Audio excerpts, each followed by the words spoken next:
And one of the things I wanted to talk to you about is you're a figure that I think some people mischaracterize you sometimes, but I don't really care because I know you have had you on the podcast before. And like I've told you before, I appreciate what you're doing. Nigeria needs people like you. Nigeria desperately needs people like you. If we had men like David Hundeyin, men like VDM, that would be my next question. People like, not sure I like being put in the same category. No. I can do that, but we don't want to. But the way I look at it is, they're all gonna make mistakes. VDM is not a political activist like yourself. I don't know if I will call you a political activist, but VDM is more like a social activist. I don't know him that much, but the point I'm making is I like the fact he's going after those who take money for part. They don't fulfill their job, the skincare vendors and that. Oh, okay. You know, whatever. That's okay. I like that. Because I like the the fact that VDM that currently exists is celebrity adjacent. No. The point I'm making, I like the fact that there are people who have been celebrities who have been taking Nigerian people's money and for skincare. I like that people can say, I'll report it to VDM and you quickly do the right thing and get your money back. Okay. I love that. We need people like that. Right. Is he gonna make mistakes and do some things that, of course, but he's a human being. I'm sure. And one thing I love about you is the fact you're honest. You're intellectually honest. You've come here and said that there were mistakes made by the NSAS movement. There were mistakes made by the obedient movement. You know, who many of them are your friends. So the point is, it's important that we have people like yourself. People like Seun as well. I know you've had your qualms with him, but I'm putting you, Seun. Sowore is a friend of mine. I love him. I respect him. But people like this are important if Nigeria is going to move forward. I agree. You may all not agree on the same issues, and you shouldn't even agree on everything because we're all human beings. We have our different dilemmas and different thought process and whatever. But the point is, characters like yourself, even in some way, Reno Omokri as well, I'll put in that category. I know. I'm coming. I'm coming. But yeah, my question now will be enough of what I'm saying. And my question will be, one by one, let's analyze these characters as we end. What do you think of VDM? To be perfectly honest with you, I think he's an opportunist. I think he started off, as you said correctly, doing the whole social activist thing. But I mean, I feel like, to be honest, everything I know about him, I know against my will. Because every time I open Twitter, there's always or Instagram, there's always some bullshit or the other involving, he said, when I think I made up my mind about who he is and what he represents was when there was a terror attack somewhere in Plateau State. And he went there. Yeah, in Bokos, Bokos. And he went there and he starts going on about how there's tin and he picks up some sand on the floor and like, this idiot does not know what he's talking about. And either this person is like an extreme cloud chaser who just likes the sound of his own voice, or worse still, someone is sponsoring you to go and distort the narrative, because there's been a terror attack by expansionists who are trying to steal people's land. They are going there and trying to muddy the narrative. It has nothing to do with minerals and natural resources. It has nothing to do. This is a part of a long-running series of terror attacks against these same communities, and the goal has been stated for a long time. We know what the goal is. Certain people want to replace certain populations. You know, so coming to muddy the narrative and start talking about whether there is tin or bauxite. What is your goal? What are you hoping to accomplish by doing that? Especially when you are not in any way informed on the subject. You're just some guy who put on his phone camera one day and start uploading videos to social media. What is your qualification for going to Bokos to go and sort of muddy the narrative surrounding people's lives there? So hard pass. Sorry. Yeah. How about Reno? I think I rate VDM above Reno. The thing about Reno is this, right? His business advice, I love it a lot. In fact, one of the reasons why I began taking this podcast seriously. Has he ever built a business before? I don't know, but one of the reasons why I started taking YouTube seriously was I listened to what he said. I'm like, this is his right. I need to start taking this stuff seriously. Some things and again, I think one of the things I'm going to talk about, my sister I've talked about the advice my sister gave to me. My mom told me something at a very early age. Put people in a basket. Everyone. Take the good and leave the bad. And I think it's helped me a lot. So people like Reno Omokri, and it's the same with every other person, really, apart from people like, let's say, murderers and the evil, the elites that have destroyed Nigeria. Like, we know you're a bad guy, right? Yeah. But most of the persons, I'm like, I'm just going to take the good from you. I love some of the things you're saying. I will take them for myself, learn from them, apply them to my life. The ones I don't agree with, those are sharp for me. So same with Reno, when I look at him, some of the things he says, I'm like, yeah, the guy is on point. Of course, some other stuff.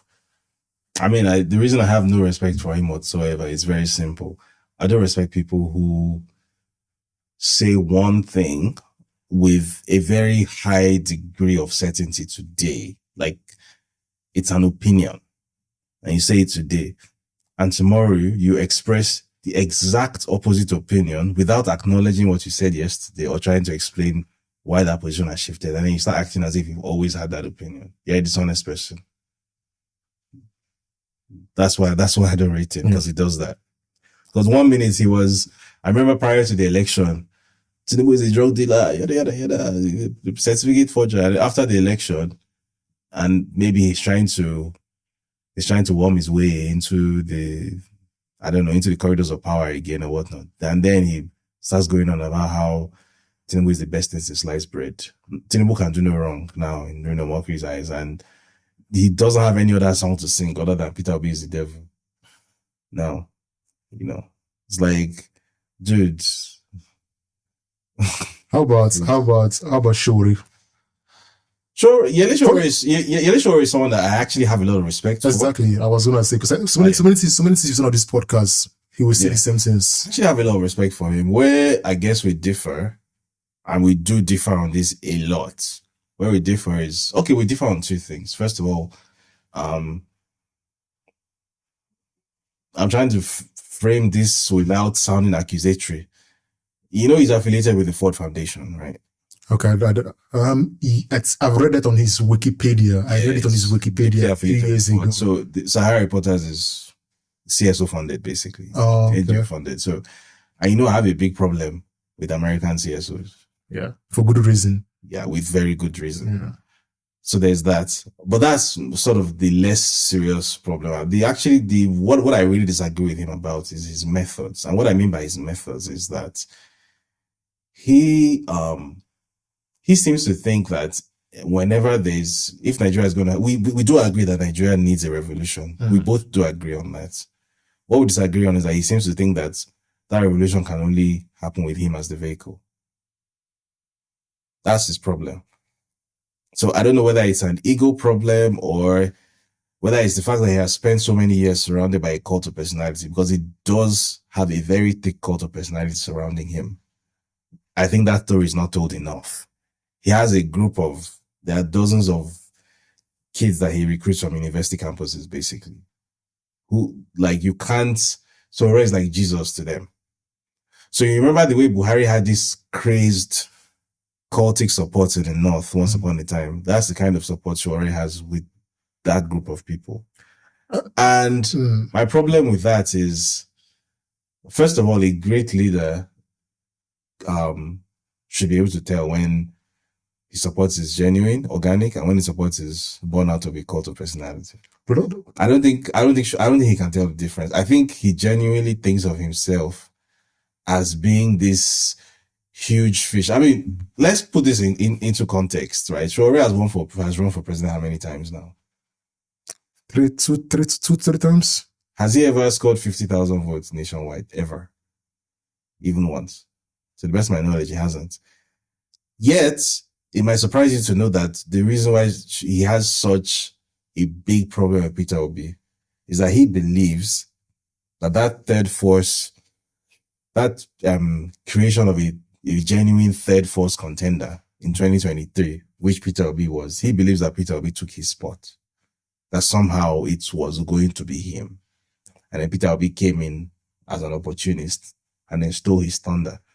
I don't know why he thinks that, because I think he got about 14,000 votes in the 2023 election. Peter Obi, according to the official numbers, which we've reviewed downward, got about 6 million votes. And it was his first time ever running for president. And he ran on the platform with a complete no hope party. And he won Lagos. even according to official numbers. But somehow Sowore thinks that Peter Obi stole votes from him. That's my problem with Sowore. He lives inside his own head. And for me, that's the trait of a bad leader, where you don't live in the real world. Like you think of yourself a certain way, and then you think that because you have that opinion of yourself inside your head, that makes it true. That makes it the reality. So you're surrounded by people who would never hear a bad word said about you. And then because of that, you think that the rest of the country even knows who the fuck Omoyele Sowore is. No, he doesn't. So, and he's one of the reasons why I'm always very, very cautious with like the way I even think of myself nowadays, because I recognize that once upon a time he was me. Around maybe 2009, 2010, there was no independent media in Nigeria. Sahara Reporters basically pioneered truly independent, like online guerrilla journalism. They pioneered that. That was him. You understand? He did some really great work. If you recall, when Yar'Adua died and nobody knew, I remember President Jonathan saying that he read it on Sahara Reporters that Yar'Adua is dead. That even the vice president did not know, but Omoyele Sowore knew first. You know, so he did a lot of great work, and he was that guy. You understand? So the space I'm occupying now, he once occupied that space. But seeing what he has turned into is what also gives me like pause that, okay, dude, whatever it is you're doing, don't start thinking of yourself as... Don't believe your own hype. Exactly. Because like my nightmare is to wake up one day and be telling myself that, you know, somebody that was already a nationwide figure when I was still a teenager somehow stole my votes from me. In an election where I scored 14,000, he scored 6 million, because I live inside the delusion that, you know, I don't want to be that guy at all. So, and then there's a dishonesty problem as well, which that's like the third problem I have with him. When there is something in his past that he doesn't want to acknowledge, or that he's not proud of, he pretends that it didn't happen. So like in 2015, everybody knows that Sowore supported Buhari. It wasn't a secret. And he didn't just support Buhari. Sahara Reporters was like front and center of the demonization efforts against Goodluck Jonathan and promotion of all things Buhari. Working with El-Rufai, right? I don't know who they were working with. Okay. And I won't speak on that because I wasn't in those rooms. Okay. But I think I might be wrong. Yeah. But I used to read Sahara Reporters. Yeah. Like, I'm not stupid, right? It wasn't a secret. In fact, there's a video of him saying that, I think this was like a year after Buhari became president. There's a video of him saying on air that this government came into power on my back.